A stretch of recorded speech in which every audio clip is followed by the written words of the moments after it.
स्वागत है आपका अनुराग की वाणी यूट्यूब चैनल पर। आज मैं आप सभी के लिए लेकर आया हूँ कुछ सच्ची और डरावनी कहानियाँ। तो हेडफोन लगा लीजिए और आज की कहानियों को अपनी आंखों के सामने इमेजिन करके सुनिए।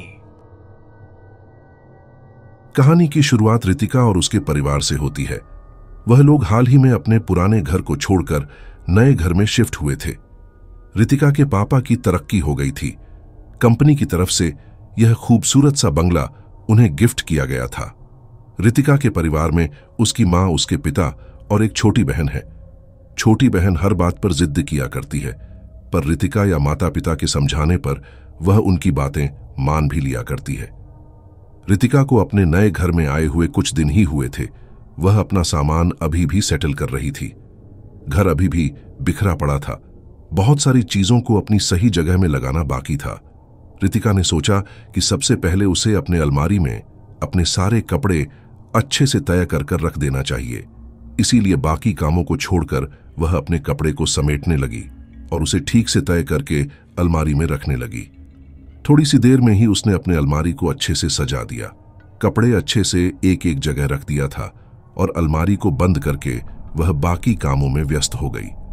देर शाम को रितिका ने अपने पूरे कमरे को ठीक ठाक सजा लिया था। सभी चीजें अपनी जगह पर थीं। कमरा काफी अच्छा दिख रहा था। उस रात रितिका अपने कमरे में बैठी किताबें पढ़ रही थी। तभी उसकी छोटी बहन सुनैना उसके कमरे में आ जाती है और ढेर सारी शरारतें करने लगती हैं। वह उसे किताबें पढ़ने नहीं देती है और उसे अपने साथ खेलने के लिए कहती है। रितिका सुनैना पर बिगड़ते हुए कहती है कि इतनी रात हो गई है, वह अपने कमरे में जाकर सो जाए। सुनैना अपने कमरे में चली जाती है। नए घर में पहला दिन था। रितिका को नींद नहीं आ रही थी। नया बिस्तर था, नया कमरा था। कुछ अजीब लग रहा था। बार बार वो पलटकर कभी दीवारों को, कभी आसपास की रखी हुई चीजों को, सामने खिड़की को देखती और मन ही मन कुछ उदास सी हो जाती।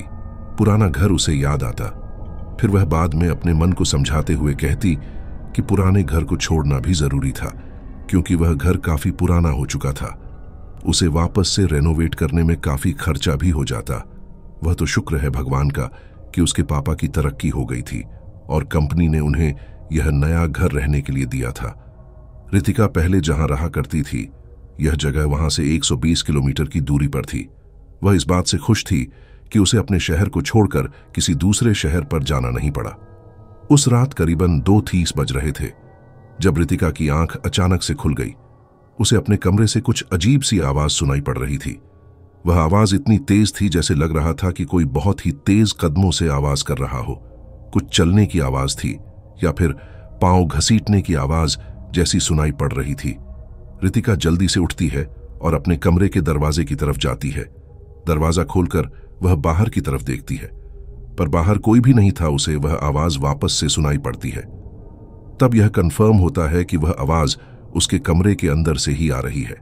वह जल्दी से अपने बिस्तर के नीचे देखती है कि शायद कोई चूहा तो नहीं, लेकिन बिस्तर के नीचे कुछ भी नहीं होता है। इधर उधर कुछ मिनट्स देखने के बाद यह पता चलता है कि वह आवाज उसके अलमारी से आ रही है। वह धीरे धीरे कदमों से अलमारी की तरफ बढ़ती है और अलमारी को झटके से खोलती है। अलमारी को खोलने के साथ ही साथ वह आवाज भी गायब हो जाती है। रितिका अच्छे से कपड़े को उठाकर इधर उधर सब कोनों में, ऊपर नीचे सब जगह देखती है, लेकिन कहीं कुछ भी नहीं मिलता है। उसे काफी आश्चर्य होता है, क्योंकि अलमारी के दाएं या बाएं ना पीछे कोई खिड़की है। अगर कोई चूहा होता तो उसे जरूर भागते हुए दिखता, यह कहते हुए कि शायद यह कोई मेरा भ्रम होगा। यहां तो कुछ भी वैसा नहीं। मैं ज्यादा थक गई हूं, अब मुझे सो जाना चाहिए। वह अपने बिस्तर पर सोने के लिए चली जाती है। सुबह उसकी आंखें खुलती हैं। रितिका की मां उसे उठा रही होती है। वह उससे बोलती है कि वह जल्दी से नहा धोकर नाश्ते की टेबल पर आ जाए। अभी बहुत काम बाकी है, हमें मिलकर ही यह सब पूरा करना होगा। रितिका जैसे तैसे उठती है, नहा धोकर वह नाश्ते की टेबल पर जाती है। रितिका की मां रितिका को बताती है कि शाम को उन्होंने एक पंडित जी को बुलाया है घर में पूजा पाठ कराने के लिए। इसीलिए पूजा की कुछ सामग्री वह रितिका से मंगाना चाहती है। रितिका की मां ने रितिका से पूछा कि वह अकेले चल जाएगी कि या फिर उसे उसके साथ जाना पड़ेगा। वह जगह नई थी। बाजार कहाँ है, कौन सी दुकान कहाँ है, यह रितिका को पता नहीं था। फिर भी रितिका ने अपनी माँ से कहा कि वह चिंता ना करें, वह ठीक पूछते पूछते बाजार तक चली जाएगी और सामग्री ले आएगी। रितिका अपने घर से निकल ही रही होती है कि उसकी छोटी बहन सुनैना उसके साथ जाने की जिद करने लगती है। न चाहते हुए भी रितिका को सुनैना को साथ ले जाना पड़ता है। वह अपनी बहन का हाथ पकड़कर चलने लगती है। रितिका अभी अपने घर से निकली थी कि अचानक उसकी नजर अपने कमरे की खिड़की पर पड़ती है। खिड़की के दूसरी ओर दाएं तरफ ठीक उसकी अलमारी रखी हुई थी, जो कि खिड़की के अंदर से साफ साफ दिख रही थी। सुबह के 11:30 बज रहे थे। अच्छी खासी धूप खिली हुई थी। रितिका को साफ साफ अपने कमरे की खिड़की से अपनी अलमारी दिखाई दे रही थी। उसने गौर किया कि मानो अलमारी को पकड़े हुए कोई खड़ा हो। एक परछाई शायद परछाई ना हो, पर वह साफ साफ ऐसा लग रहा था जैसे कोई इंसान उस अलमारी को पकड़े हुए खड़ा है। एक पल के लिए रितिका अचंभित हो जाती है, अपनी आंखें को मलने लगती है, फिर वापस से देखने की कोशिश करती है। वापस से उसे वह परछाई दिखाई पड़ती है, मानव जैसे एक इंसान उस अलमारी को पकड़े हुए खड़ा हो। रितिका अभी यह सब देख ही रही थी कि उसकी छोटी बहन सुनैना रितिका से बोलती है, दीदी आप चलोगी भी कि यहीं पर खड़े खड़े समय बिताना है? जल्दी चलिए, रास्ते में बहुत सारी दुकानें पड़ेगी, आप मुझे एक आइसक्रीम खिलाएगा। रितिका वहां से मन हटाकर सुनैना का हाथ पकड़कर बाजार की तरफ बढ़ चलती है। बाजार में उसे पूजा की सामग्री भी मिल जाती है। वह सुनैना को आइसक्रीम भी खिलाती है और दोनों आइसक्रीम खाते खाते घर आते हैं। वह जल्दी से अपने कमरे में जाती है, अलमारी को ठीक से देखती है, ऊपर नीचे आगे पीछे सब जगह चेक करती है, पूरे कमरे को चेक करती है, पर कमरे में तो कुछ भी ऐसा नहीं था जैसा उसे उस वक्त दिखाई दे रहा था। शाम का वक्त होता है। रितिका की तबीयत कुछ ठीक नहीं लग रही थी। उसे हल्का हल्का बुखार आ गया था। वह अपने कमरे में लेटी हुई थी, वह उठ नहीं पा रही थी। रितिका की मां उसके कमरे में आती है और कहती है कि तुम यहां क्या कर रही हो? पूजा तो अभी शुरू होने वाली है, चलो पूजा में बैठना है कि नहीं? रितिका अपनी मां से रिक्वेस्ट करते हुए कहती है कि मां, मैं बिल्कुल भी पूजा में नहीं बैठ पाऊंगी, मेरी तबीयत ठीक नहीं है, मुझे थोड़ा आराम करना है। शायद जो इतनी भाग दौड़ हुई है इन दिनों में, यह उसी का असर है। मैं काफी थक गई हूं, मुझे रेस्ट करना है, मैं पूजा में बैठ नहीं पाऊंगी। रितिका की मां रितिका की बातें सुन लेती हैं और उसे आराम करने की सलाह देती है। वह उसके कमरे का दरवाजा बंद करके चली जाती है। रितिका अभी आंख बंद करके सोने ही वाली थी कि उसे नीचे से घंटी की आवाज आती है और वह मन ही मन सोचती है कि पूजा शुरू हो गई है। अच्छी बात है। यही सब सोचते सोचते उसकी आंख लग जाती है। थोड़ी देर बाद उसकी आंखें खुलती हैं। सब कुछ बहुत ही शांत लग रहा था। ऐसा लग रहा था कि घर में कोई भी नहीं है। वह धीरे से उठती है। उठकर वह अपने कमरे से बाहर जा ही रही होती है कि उसे वापस से अपनी अलमारी के बगल में वह परछाई दिखती है। पूरा लग रहा था कि कोई अपने सर को नीचे रखकर अपने दोनों पांव को पकड़कर बैठा हुआ। रितिका बिल्कुल डर जाती है। वह बार बार अपने आंखों को मल रही होती है। उसे लग रहा था शायद यह उसका भ्रम है, लेकिन नहीं। जितनी बार वह अपनी आंखों को अपने हाथों से मलती हुई वापस से उस जगह देखती, वह परछाई उसे साफ साफ दिख रही होती। बार बार उसका वह भ्रम टूट रहा था। वह जोर से चिल्लाना चाह रही थी, पर बिल्कुल भी नहीं चिल्ला पा रही थी। माने जैसे किसी ने उसके गले को बंद कर दिया हो। जैसे तैसे भगवान का नाम लेते हुए हिम्मत करती है। वह कपकपाते स्वर में पूछती है, कौन है वहां अलमारी के? वहां कौन बैठा है? क्या कोई सचमुच है? वहां पर कौन है? 3-4 बार पूछने पर वह परछाई उसे उस अलमारी के अंदर जाती हुई दिखाई देती है। ये देखते ही रितिका को इतना बड़ा झटका लगता है। वह इतनी डर जाती है कि वही खड़े खड़े बेहोश हो जाती है। कुछ देर बाद रितिका की आंखें खुलती हैं। वह देखती है कि सामने उसके माता पिता, उसकी छोटी बहन उसे पकड़े हुए हैं। आंखें खोलते के साथ ही उसकी मां रितिका से पूछती है कि क्या हुआ बेटा, तुम बेहोश कैसे हो गई थी? तबीयत इतनी खराब थी तो मुझे बतला देती, मैं तुम्हें डॉक्टर के पास जरूर ले जाती। रितिका रोते हुए अपनी मां से कहती है कि मां, आप मेरी बातों का भरोसा नहीं करेंगी, पर मैं सच कहती हूं। उस अलमारी के पास मैंने किसी को बैठे हुए देखा था और वह एकाएक मेरे नजरों के सामने उस अलमारी के अंदर चला गया। रितिका की मां कहती है कि मुझे पता है कि सफर के दौरान काफी थकावट हुई है, सभी कोई थक गए हैं। तुम भी काम करके थक गई हो, लेकिन इसका मतलब यह नहीं है कि तुम अनाप शनाप बातें करने लगो। ऐसा कुछ भी नहीं होता है रितिका, यह सब तुम्हारे मन का वहम है। बस थकावट की वजह से ही तुम्हारी तबीयत बिगड़ गई है और तुम बेहोश हो गई थी। अपने मन को इन सब बातों की तरफ मत भटकाव। तुम अंधविश्वासी नहीं हो, तुम आज की पढ़ी लिखी लड़की हो। रितिका की मां रितिका को यह सब समझाते हुए कह रही थी और उसे सांत्वना देते जा रही थी कि ऐसा कुछ भी नहीं है, सब कुछ ठीक है।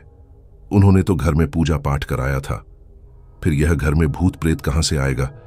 यह बस तुम्हारे मन का वहम है, सब काल्पनिक बातें हैं। अब चुप से शांति से सो जाओ। यह कहते हुए रितिका उसके पिता वहां से चले जाते हैं। सुनैना अभी रितिका के पास बैठी हुई थी। रितिका उससे पूछती है कि तुम तो मेरी प्यारी सी छोटी बहन हो, तुम्हें मेरी बातों पर भरोसा है ना सुनैना? हाँ में जवाब देती है सुनैना। रितिका से कहती है कि उसने भी एक दो बार कुछ परछाई सी अपने कमरे में, किचन में भी देखा था, लेकिन उसने किसी को नहीं बताया था। उसे लगा कि शायद यह उसके मन का कोई भ्रम है, असलियत नहीं है। लेकिन आप भी यह बात कह रही हैं दीदी, तो यह सचमुच ही सच है।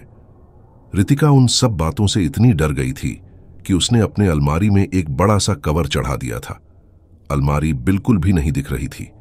आसपास ढेर सारे सामान रख दिए थे ताकि अलमारी के साइड से कुछ भी ना दिखे।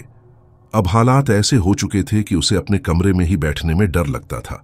जब भी वह अपने घर से पढ़ने के लिए कॉलेज जाया करती और वापस जब कॉलेज से घर आया करती, तो वह देर तक सुनैना के ही कमरे में बैठकर उससे बातें किया करती थी।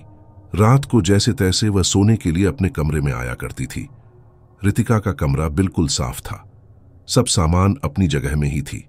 वह अपने कमरे का इस्तेमाल बहुत कम किया करती थी। सारा वक्त तो वह सुनैना के कमरे में ही बैठी रहती थी। एक रोज की बात है, जब रितिका ने मन ही मन सोचा कि कल कॉलेज जाने के लिए उसे एक नए कपड़े की जरूरत है, और नए कपड़े तो सारे अलमारी में ही रखे हैं। उसे बिल्कुल हिम्मत नहीं हो रही थी। रात के 9 बज रहे थे। वह बहुत हिम्मत करके अलमारी की तरफ बढ़ती है, अलमारी को खोलने लगती है। वह अलमारी जैसे ही खोलती है, उसे एक बहुत ही तेज बदबू सी आती है। वह अपना नाक बंद कर लेती है। सारे धुले हुए कपड़े जैसे मानो सड़ गए हों। उसमें से बहुत ही गंदी बदबू आ रही थी। लग रहा था जैसे कपड़े बरसों से नहीं धुले गए हों। रितिका रोने लगती है और बड़बड़ाने लगती है, अरे इधर आने से पहले ही तो मैंने यह सारे कपड़े को धुलने के लिए दिया था, फिर यह बदबू कैसी? माँ माँ, वह जोर से अपनी माँ को आवाज लगाती है। उसकी माँ दौड़े दौड़े कमरे में आती है और रितिका को कहती है, क्या हुआ बेटी? रितिका अपने सारे कपड़े को दिखाती है, अलमारी को दिखाती है और कहती है, देखिए कितनी गंदी बदबू आ रही है। मैंने आपके सामने ही ना इन सब कपड़े को धुलने के लिए दिया था। ये सारे कपड़े धुले हुए थे, तो फिर ये सब इतनी जल्दी खराब कैसे हो गए? मैं पहले दिन से ही कह रही थी कि इस घर में कुछ प्रॉब्लम है, लेकिन आपने मेरी बातों को कभी नहीं माना। रितिका की मां बिगड़ते हुए रितिका से कहती है कि तुम खुद तो बेतुकी बातें बना रही हो, साथ साथ अपनी छोटी बहन को भी पागल बना रही हो और सारे परिवार को भी परेशान कर रही हो। तुम्हारी बातों से तुम्हारी छोटी बहन काफी डर रही है। अरे कपड़ों में शायद कुछ हो सकता है कि अलमारी साफ ना हो, इसीलिए शायद सब मैले हो गए हों। रितिका कुछ देर के लिए चुप हो जाती है। उसे आभास हो गया था कि उसकी बातों का कोई भी भरोसा नहीं करने वाला है। वह चुप हो जाती है और चुपचाप अपने बिस्तर पर बैठ जाती है। वह अपनी मां से कहती है, आई एम सॉरी, आपने ठीक कहा, मुझे शायद ज्यादा थकान हो गई है, इसीलिए ऐसी बहकी बहकी बातें कर रही हूं। अब आप सब जाइए, मैं आप लोगों को और परेशान नहीं करूंगी। उस रात रितिका बिल्कुल भी नहीं सो पा रही थी। वह सिर्फ अलमारी की तरफ ताकते जा रही थी। उसे समझ में नहीं आ रहा था कि यह सब उसके साथ क्या हो रहा है। क्या वह सचमुच पागल हो गई है यह सब? वह सोच रही थी कि अलमारी का दरवाजा अपने आप थोड़ा सा खुल जाता है और रितिका डर के झटके से बिस्तर से उतरकर दूसरी तरफ खड़ी हो जाती है। जैसे तैसे हिम्मत करके वह अपने कमरे के दरवाजे की तरफ जाती है और दौड़कर वहां से भाग जाती है। वह सीधा सुनैना के कमरे में चली जाती है। सुनैना उस वक्त सो रही थी। वह सुनैना के बगल में जाकर बैठ जाती है। रितिका काफी डर चुकी थी। उस वक्त उसे कुछ समझ में नहीं आ रहा था कि वह क्या करे। माता पिता तो उसकी बातों का भरोसा भी नहीं करते। एक छोटी बहन है जो कि अभी इतनी कम उम्र की है कि उसे इन सब बातों में फंसाया तो नहीं जा सकता। वह डर जाएगी। घर की सबसे छोटी सदस्य है, वो उससे वह क्या मदद लें। बस भगवान से मनाई जा रही थी कि जल्दी सुबह हो जाए। सुबह का वक्त होता है। रोज की तरह रितिका कॉलेज के लिए जाने लगती है। उसने तय किया था कि रोज मर मर के जीने से अच्छा है कि वह इन सब बातों के तह तक जाए, पता लगाएं कि आखिर माजरा क्या है। वह उस दिन कॉलेज नहीं जाती है। कॉलेज ना जाने के बदले वह वहां के लोकल लोगों से अपने नए घर के बारे में पूछताछ करने लगती है।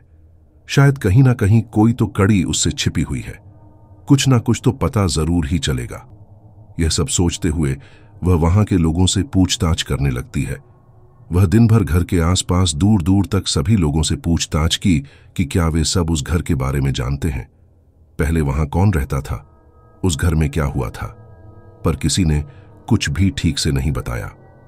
रितिका उदास और हताश होकर अपने घर की तरफ बढ़ रही थी। शाम के 4 हान बज गए थे। वह बहुत ही दुखी थी। इतनी भागदौड़ करने के बाद भी उसे कुछ पता नहीं चला। अभी वह कुछ दूर ही चली थी कि पीछे से एक आवाज आती है, ठहरो बेटी, शायद मैं तुम्हारे सवालों का जवाब जानती हूं। वह तुरंत पीछे की तरफ मुड़ती है और देखती है करीबन 60-65 वर्ष की वृद्ध महिला उसके सामने खड़ी है। वह रितिका से कहती है कि वह उस घर के बारे में जानती है। कुछ देर पहले रितिका ने किसी एक घर में अपने घर के बारे में पूछताछ की थी। वह लोग तो उसे कुछ बताने नहीं पाए थे, पर पीछे बैठे वह वृद्ध महिला सारे बातों को सुन रही थी। वह वृद्ध महिला उस घर की बड़ी थी। रितिका ने जिससे सवाल किया था वह उसके बेटे और बहू थे। रितिका का हाथ पकड़कर वह एक पत्थर के पास ले जाती है, उसे वहां बैठाती है और उसे उस घर के बारे में बतलाने लगती। वह कहती हैं कि उसके आने से पहले उस घर में एक परिवार रहता था, 2 बच्चियां थीं और माता पिता थे। घर में खुशियां तो थीं, पर बाप पैसे का बहुत ही लालची था।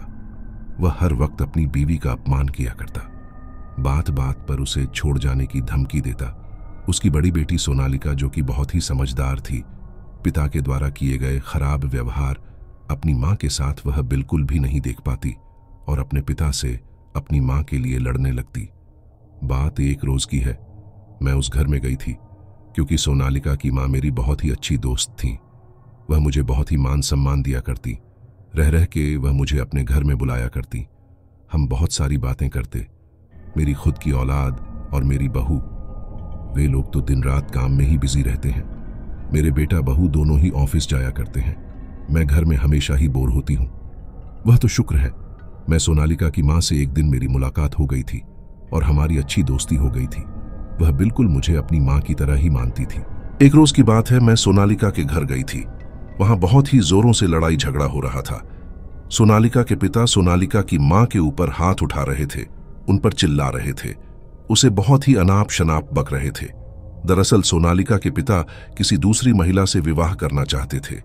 वह सोनालिका की माता को छोड़ना चाहते थे, इसीलिए वह जबरन सोनालिका की मां को डिवोर्स पेपर में साइन करवाना चाह रहे थे। साथ ही साथ वह उस मकान को अपने नाम पर करवाना चाह रहे थे। पर सोनालिका अपने पिता को अनाप शनाप बक रही थी, उसे वहां से चले जाने को कह रही थी, क्योंकि सोनालिका की मां के नाम पर यह बंगला था। वह उसे नहीं देना चाहती थी। वह बार बार अपनी मां को जोर से चिल्लाकर कह रही थी कि आप इस बुरे इंसान की बात ना मानिए, आप इस कागज पर साइन मत कीजिए, यह हमारा घर है, यह बुरा इंसान इसे हथिया लेना चाहता है, आप इस बुरे इंसान के सामने मत झुकिए मां।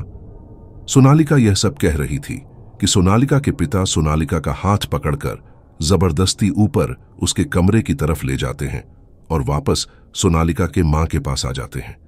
वह वृद्ध महिला बतलाती है कि वह उनके बाहर की खिड़की से यह सब देख रही थी, इसलिए उन्हें इन सब बातों का पता है। बाहर वालों की नजरों में यह एक नॉर्मल परिवार है, पर असलियत सिर्फ मुझे पता था, क्योंकि सोनालिका की मां ने अपने पति के बारे में उसे बहुत बार बतलाया था। सोनालिका की मां ने बताया था कि उसे दुख इस बात की नहीं है कि उसका पति उसके साथ खराब व्यवहार करता है, बल्कि इस बात का दुख है कि वह अपनी बच्चियों को भी जरा सा भी मान सम्मान नहीं देता है। वृद्ध महिला बतलाती है कि उनसे यह सब देखा नहीं गया था। उन्होंने तुरंत अपने बेटे को फोन किया और पुलिस को बुलाने के लिए कहा। पुलिस सोनालिका के घर में आ जाती है और सोनालिका के पिता को पकड़ कर ले जाती है। मैं दूसरे दिन सोनालिका की मां से मिलने के लिए जाती हूं, पर वह लोग घर छोड़कर कहीं जा चुके थे। मैं पुलिस स्टेशन भी गई थी उनकी जानकारी लेने के लिए, पर वहां मुझे पता चलता है कि सोनालिका के पिता ने अपनी पत्नी संध्या से माफी मांग ली थी और वे लोग वापस अपने घर चले गए थे। मैं कुछ दिन तक संध्या से मिलने के लिए उसके घर जाया करती, पर मुझे घर के बाहर ताला ही दिखता। मैं उसके फोन में फोन मिलाया करती, पर हमेशा स्विच ऑफ ही मिलता। इतने वर्षों बाद किसी ने उस घर के बारे में पूछताछ की। मुझे बहुत अजीब लगा। मैं रह नहीं पाई, इसलिए तुम्हें यह सब बतलाना जरूरी समझा। पर यह तुम क्यों पूछ रही हो? क्या तुम उनके परिवारों में से किसी भी व्यक्ति को जानती थी? रितिका नामे सर हिलाती है और उसे बतलाती है कि वह हाल ही में अपने नए घर में शिफ्ट हुई है। कुछ दिन से कुछ अजीब अजीब घटना उसके साथ हो रही है, जिसका जवाब उसे खुद को नहीं पता है, इसलिए वह दर दर भटक रही थी। जवाब पाने के लिए आपने मुझे बहुत कुछ बतलाया, पर अभी मुझे कुछ समझ में नहीं आ रहा है। वह उस वृद्ध महिला से अलविदा लेती है और वहां से चली जाती है। रितिका अपने घर पर आती है। घर पर कोई आया हुआ था। उसके पिता के बॉस घर पर आए हुए थे। रितिका उन्हें देखती है और उन्हें नमस्ते करती है। रितिका के पिता अपने बॉस रितिका को मिलाते हुए कहते हैं कि यह मेरी बड़ी बेटी है, बहुत ही समझदार है। अभी कुछ तबीयत ठीक नहीं है, बस जर्नी के कारण। वह ऐसा अपने बॉस से कहते हैं। रितिका अपने कमरे में चली जाती है। फ्रेश होकर वह अपने अलमारी से कपड़ों को निकालने के लिए अलमारी को खोलती है। एक पल के लिए रितिका भूल गई थी कि वह अब इस अलमारी की तरफ जाती भी नहीं है। वह तो कॉलेज से आकर सीधा अपनी बहन सुनैना के कमरे में चली जाती थी। वह बहुत सारी बातों को अपने मन में सोच रही थी, वही सब बातें जो उसको उस वृद्ध महिला ने इस घर के बारे में बताई थी। यही सब सोचते सोचते उसके दिमाग से बात निकल गई कि वह अपने कमरे में अब ज्यादा नहीं बैठा करती, ना ही अलमारी की तरफ जाया करती। पर रितिका ने अलमारी खोल दी थी। अलमारी में कपड़े भी रखे हुए थे। कपड़ों में तो बदबू नहीं थी, क्योंकि उसकी मां ने सारे कपड़े को लॉन्ड्री में धूल के लिए बहुत पहले ही दे दिए थे। वह कपड़े लेने के लिए अपना हाथ अभी बढ़ाई ही थी कि अचानक किसी काली परछाई में उसका हाथ जोरों से पकड़ा और उसे अलमारी की तरफ अंदर दे फेंका। रितिका जोर से चिल्लाने लगती है। अलमारी का दरवाजा अपने आप बंद हो गया था। अलमारी के अंदर बिल्कुल ही अंधेरा था। वह खड़े खड़े अलमारी में बहुत जोरों से हाथ पैर मार रही थी, पर अलमारी खुलने का नाम ही नहीं ले रहा था। उसका दम घुटने लगा था। वह जोर जोर से अपनी मां को, अपने पापा को बुला रही थी, पर उसकी आवाज कोई भी नहीं सुन पा रहा था। अचानक से वह देखती है कि सामने ठीक उसके एक लड़की बैठी हुई है, जिसका चेहरा, जिसका पूरा शरीर ही काला पड़ चुका है। वह बहुत ही भयानक दिख रही थी। लंबे लंबे बाल थे, आंखें बिल्कुल ही लाल थीं।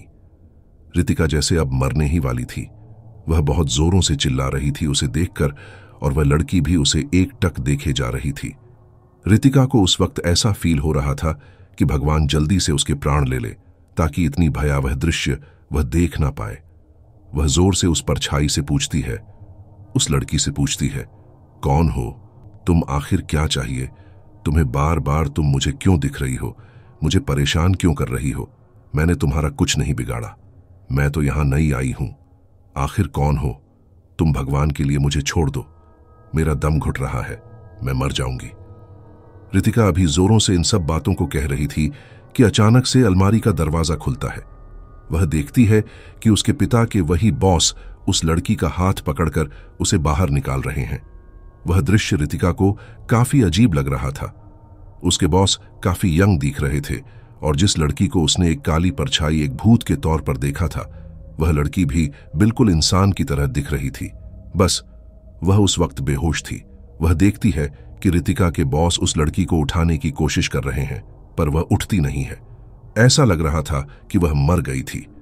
वह देखती है कि वह आदमी उस लड़की को उठाकर एक ब्रीफकेस में रख देता है और उसे लेकर कहीं जा रहा होता है।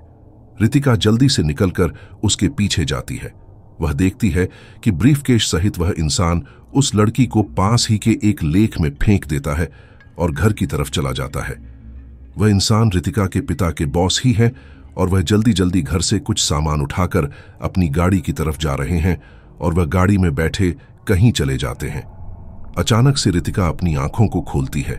वह देखती है कि अभी भी वह उस वक्त उस अलमारी में है, और उसके ठीक सामने वह लड़की भी है। वह लड़की रितिका से कहने लगती है कि वह इंसान मेरा पिता है जिसने मेरी हत्या की थी। उसने जबरन इसी अलमारी में मुझे बंद कर दिया था और मेरी मृत्यु हो गई थी।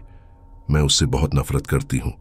उसने मेरी माँ को महिला आश्रम में छोड़ दिया है और मेरी छोटी बहन सुनैना को दूर बाहर देश में अकेले सड़ने के लिए रख दिया है। उसे वहां देखने वाला कोई भी नहीं है। वह काली परछाई और कोई नहीं, सोनालिका है। रितिका को अब यह सब समझ में आ गया था। रितिका रोते हुए कहती है कि वह उसकी मदद जरूर करेगी, पर कैसे अलमारी का दरवाजा खुल जाता है और रितिका अलमारी से बाहर आ जाती है। वह जोर से सांस लेने लगती है। वह बिल्कुल मरने की हालत में थी, पर फिर भी जैसे तैसे वह सोनालिका की तरफ देखती है और कहती है कि मुझे क्या करना होगा तुम मुझे बतला दो।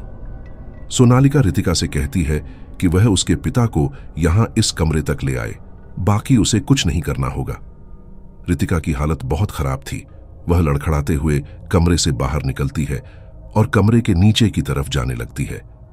वह अपने पिता को आवाज लगाती है। उसके पिता रितिका की ऐसी हालत देखकर जल्दी से उसके पास आते हैं और उनके साथ उसके बॉस, वहीं सोनालिका के पिता मनीष भी दौड़े हुए रितिका के पास चले आते हैं। रितिका के पिता वीरेंद्र रितिका को उठाकर कमरे पर ले आते हैं और उसे बिस्तर पर लिटा देते हैं। डॉक्टर को फोन करते हैं। डॉक्टर बस आने ही वाले होते हैं। जैसे ही डॉक्टर आ जाता है, वीरेंद्र डॉक्टर को लेने के लिए नीचे की तरफ चले जाते हैं। अब इस कमरे में सिर्फ रितिका और सोनालिका के पिता मनीष थे। अचानक से कमरे का दरवाजा बंद हो जाता है और घर में रखी गई वह अलमारी जोर जोर से हिलने लगती है। मनीष यह सब देखकर बिल्कुल डर जाता है और दरवाजे की तरफ जाकर भागने की कोशिश करने लगता है। वह दरवाजा पीटता है, पर दरवाजा तस से मस नहीं होता है। एकाएक देखते ही सोनालिका मनीष के सामने आ जाती है। उसका भयावह चेहरा देखकर मनीष बहुत जोर से चिल्लाता है और कहता है, तुम तो मर चुकी थी। सोनालिका कहती है, हाँ मैं मर चुकी थी और आप ही ने मुझे मारा था। मेरी मृत्यु के जिम्मेदार आप ही थे। आप ही के कारण मुझे मेरी माँ और मेरी बहन को इतना दुख झेलना पड़ा था, लेकिन उनके दुखों का अंत होने वाला है। मैं आपको नहीं छोड़ूंगी, मैं आपको भी मार डालूंगी। मनीष हाथ जोड़कर सोनालिका से माफी मांगने लगता है और कहता है कि वह अपने गुनाह कबूल कर लेगा, बस वह उसे छोड़ दे। सोनालिका का गुस्सा और भी बढ़ जाता है। वह मनीष का पांव पकड़ती है और उसे घसीटते हुए सीढ़ियों से बाहर की तरफ ले जाने लगती है। वीरेंद्र बिल्कुल चौंक गया था। वह मनीष के पीछे पीछे भागने लगा था।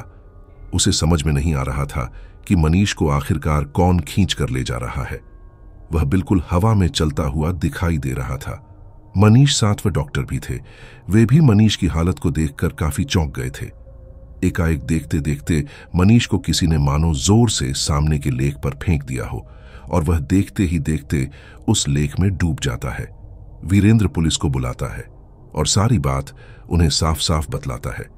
पहले तो पुलिस उनकी बातों पर भरोसा नहीं कर पा रहे थे, पर वीरेंद्र के लाख समझाने पर पुलिस उनकी बातों को मान लेते हैं और छानबीन करने लगते हैं। कुछ दिनों की छानबीन के बाद पुलिस मनीष की पत्नी संध्या और उसकी छोटी बेटी सुनैना का पता लगा लेती है। बात साफ थी, मनीष एक बहुत ही बुरा इंसान था। उसने पुलिस के सामने तो अपनी पत्नी और अपनी बेटी से माफी मांग लिया था, पर बाद में उसने जो भी अपनी पत्नी और अपने बच्चे साथ किया वह बहुत ही भयावह था। रितिका ने भी पुलिस को सारी बात बताई थी।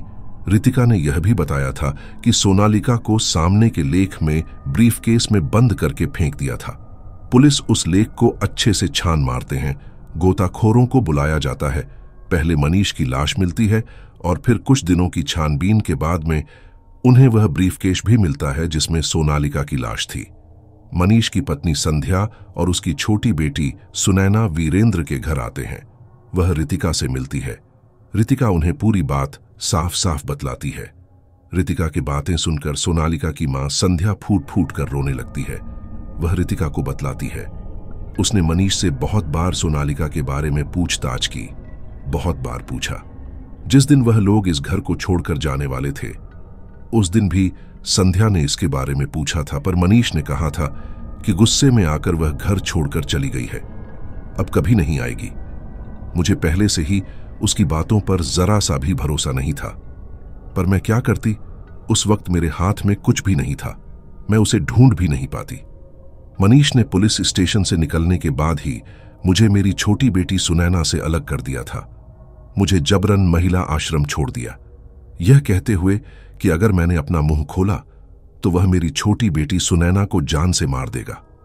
मुझे इस बात का अफसोस है कि मैं अपनी बड़ी बेटी सोनालिका को बचा नहीं पाई। भगवान उसकी आत्मा को शांति दे। मैं उससे बहुत प्यार करती हूं। अगर वह अभी भी यही कही है, वह मेरी बातों को जरूर सुन रही होंगी। वह जहां भी रहे खुश रहे। ईश्वर उसकी आत्मा को शांति प्रदान करे। मैं और उसकी छोटी बहन अब बिल्कुल ठीक है। हमें कोई दुख नहीं है। वह हमारी चिंता बिल्कुल न करे। यही सब कहते कहते संध्या जोर जोर से रो रही थी। रितिका की मां संध्या को चुप कराने की कोशिश कर रही होती है और कहती है कि सोनालिका की आत्मा को शांति मिल चुकी होगी। आप बिल्कुल भी निराश मत होइए। आप खुश रहेंगे तो वह भी खुश रहेगी। रितिका अपने कमरे में अब इत्मीनान से रहती है।